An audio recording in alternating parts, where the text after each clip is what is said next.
Voici la une du quotidien de service public Le Soleil de ce lundi 10 avril 2017.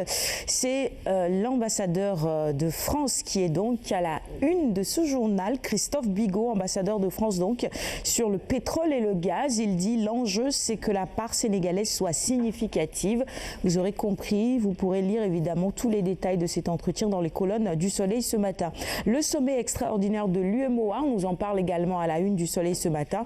Le chef de l'État à Abidjan aujourd'hui. Assainissement, 1000 branchements sociaux prévus à Saint-Louis et puis Théophile Azoméou, universitaire. Il intervient également dans les colonnes du Soleil ce matin. Il dit le franc CFA jouit d'un prestige et de la confiance des populations. Hébergement des étudiants, la CSS va construire une cité de 500 chambres à Fass. Et on termine avec Soleil Grand Air qui nous emmène à Kolda aujourd'hui. Les belles notes du Oudou, du Fouladou.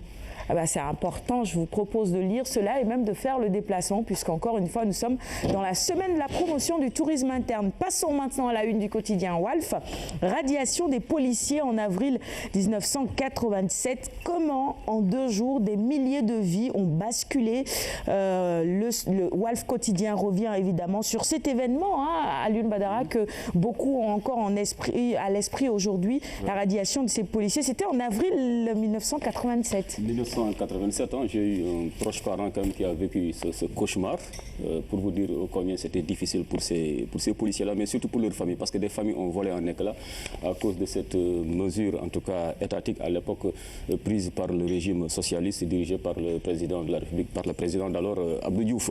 Ça a été vraiment une mesure impopulaire au Sénégal, mais bon, on sait que l'État quand même dispose de moyens extrêmement puissant pour contraindre quiconque à sa volonté. Et ce qui s'est passé plus tôt, à l'époque en 1987, c'était une bavure. Donc on dit qu'en vérité c'était juste 1 ou 2 policiers qui étaient concernés.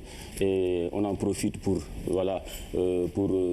radier près de 1 million de policiers, des pères de famille, des responsables, des jeunes qui étaient vraiment bien partis pour bien servir leur pays, parce que je rappelle que dans cette police-là, d'alors quand même, il y avait une élite qui était là. Et d'ailleurs, cela a un peu chamboulé la police nationale, qui a d'ailleurs du mal à s'en remettre depuis, parce qu'il y a eu de hauts cadres qui ont été radiés, tout simplement, à cause de cette mesure-là de l'État. Et la police a eu beaucoup de difficultés pour les remplacer. Maintenant, il y a eu quelques temps après, ils ont été, en tout cas pour ceux qui étaient déjà en vie et qui pouvaient toujours travailler dans l'administration, dans la police, ils ont été rappelés. D'accord. Mais il y en a qui sont décédés entre-temps et qui n'ont pas pu retrouver tous les avantages qu'ils avaient dans la police d'alors. Ils ont été intégrés à la police municipale. Donc on dit que c'est une injustice parce qu'ils sont policiers au même titre que les autres.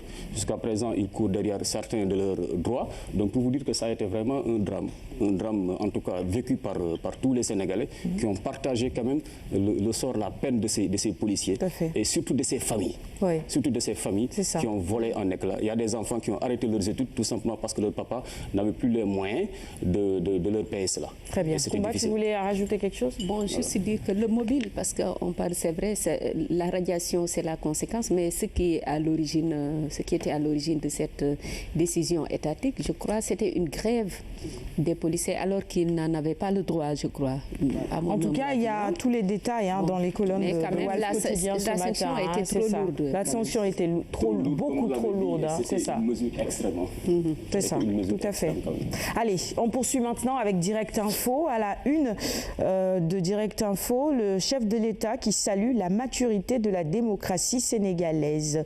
Cela concerne évidemment ce rassemblement qu'il y a eu du mouvement Y'en a marre au niveau de la place de l'Obélisque. On poursuit maintenant avec la une de Sud Quotidien. Lendemain de rassemblement de Y'en a marre à la place de la Nation, l'APR lève les boucliers.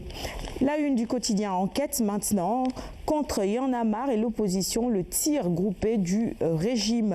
Le quotidien sur la gestion du pouvoir après les législatives.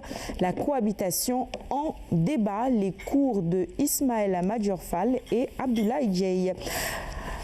À la une du quotidien Libération, cette ardoise bancaire de la mairie de Dakar, 30 milliards de francs CFA en cause.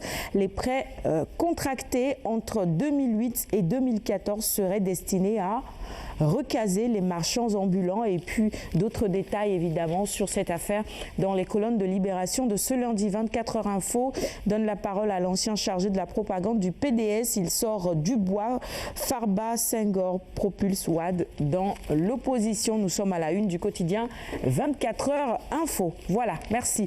Passons maintenant à la une du quotidien LAS sur cet incendie à Saint-Louis au marché HLM à Kaolack, à ces incendies plutôt à Saint-Louis au marché HLM à Kaolack et à Sali. Un week-end de flammes. Une dame calcinée à Guetndaro, des cantines. Il y a eu également 100 millions de francs CFA qui ont été emportés par les flammes à Kaolack. Tu y étais, toi? Tu as dû entendre parler de ça, non? D'accord, très bien. Mais on en parlait. C'était au marché central de Kaolack d'ailleurs. Stade maintenant, quotidien spécialisé en sport pour poursuivre cette revue des titres. Assemblée générale ordinaire de la Fédération sénégalaise de foot. Maître Augustin Senghor recuse et accuse. l'AG élective est fixée au 12 août. On en reparle peut-être tout à l'heure, Koumba, dans ta chronique sport. Vox Sport maintenant sur la lutte. Drapeau Jolof, Sathies expéditif devant Ness. Si vous n'avez pas regardé le combat, c'est dommage, c'était un beau combat en tout cas. Sunulam pour terminer, toujours évidemment sur cette défaite de Ness battu et enfoncé en 30 secondes. Sathies mange la baleine crue. Voilà, ce sera tout pour la revue des titres de ce matin. Sathies qui est le petit frère de Balagueye, c'est ça, exactement, et qui fait de belles choses dans l'arène. On va poursuivre toujours en sport, Koumba, avec toi maintenant. C'est ça. Très bien, chronique sport.